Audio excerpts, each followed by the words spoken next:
Vamos ao capítulo 270.1 de Jujutsu Kaisen, isso mesmo após a vinheta.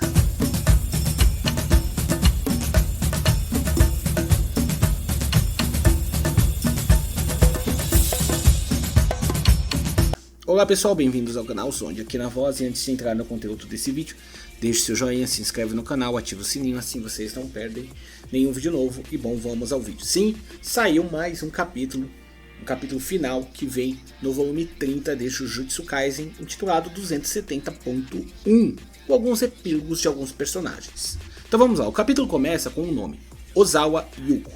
Vemos que Yuji Itadori está em meio à neve e ele está conversando com Yuko. Ele diz: eu gosto de neve. Quando nós vamos crescendo, fogos de artifício, mar, essas coisas que eram tão especiais para mim vão perdendo seu encanto, mas a neve ainda me traz sentimento especial. Yuko então diz: eu também gosto. Em pensamentos, a garota começa a se lembrar. Ela conhece algumas pessoas ainda da época da escola. Ela pode se lembrar de pelo menos 200 rostos conhecidos, mas eles não devem a conhecer mais, até porque ela mudou muito. Mas só uma pessoa ela queria de fato a encontrar. E em meio a esses pensamentos, essa pessoa aparece. Itadori acaba esbarrando com a garota e a chamando. A garota então fica nervosa ao ver Itadori gaguejando ao falar seu nome. Ela pergunta o porquê ele voltou para ali. Itadori explica que voltou para cuidar das coisas de seu avô.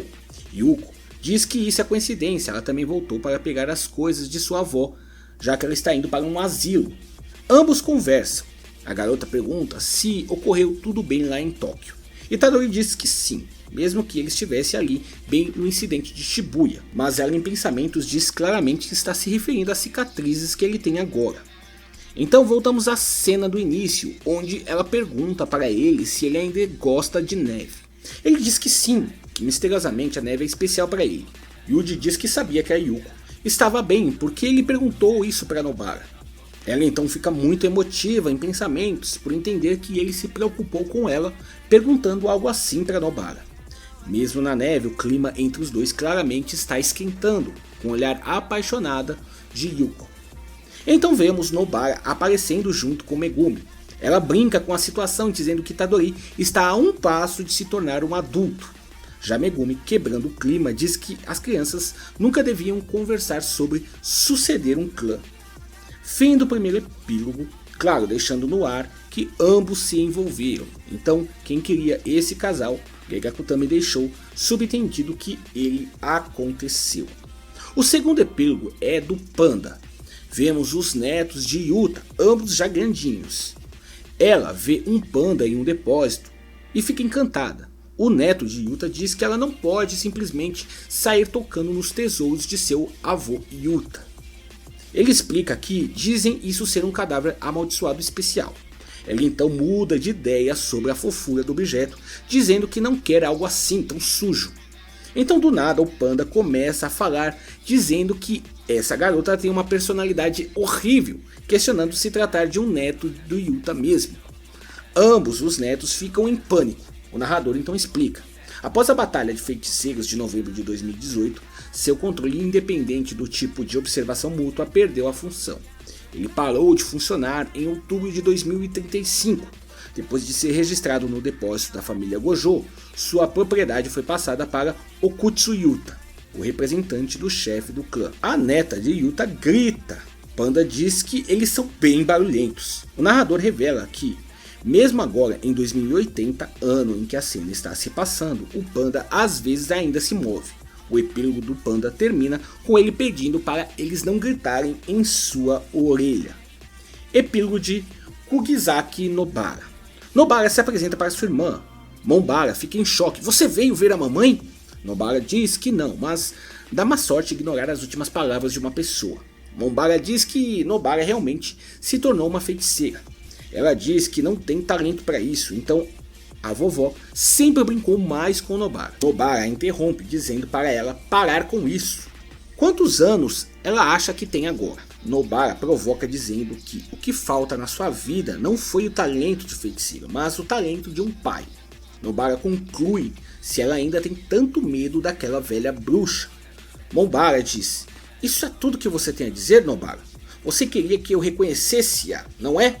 Me desculpe, Eu sei que você quer que eu diga, sinto muito por aquela pessoa, por aquela época, você cresceu tão bem, você é incrível. Você provavelmente queria melhor as memórias de sua terrível mãe, não é? Mesmo que só um pouquinho. Mombara então diz, que pena Nobara, eu não mudei nada. Continuo seduzindo os ricos, ficando bêbada, correndo atrás de rapazes. Mombara diz que ainda se diverte muito e que sente sua vida melhor e absoluta. E provoca dizendo que ter seus pais sendo o centro de sua identidade é muito lamentável.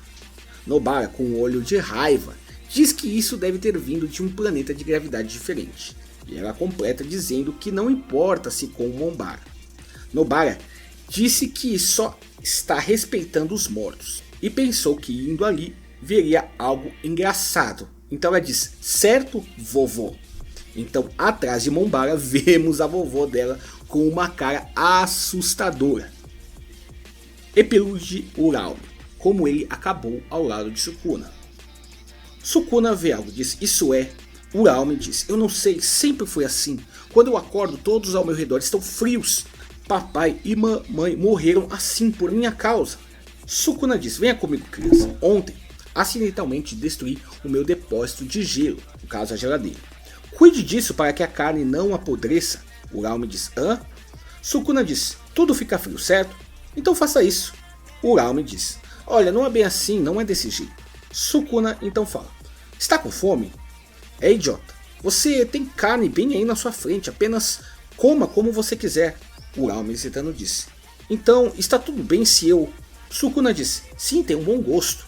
Uralme explica, eu resfriei a carne vermelha em uma temperatura baixa e a saquei soprando o vento sobre ela. Sukuna diz, e quem te ensinou isso? Uralme diz, ninguém, na verdade eu estava entediado, então...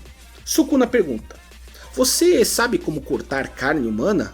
Uralme fica sem palavras. Sukuna diz, dependendo da pessoa, mas bem, é uma espécie de iguaria. Uralme curioso diz, por que mesmo com Sukuna-sama ao meu lado, você não fica frio? Sukuna sorrindo diz, isso também vale para você, Uralme.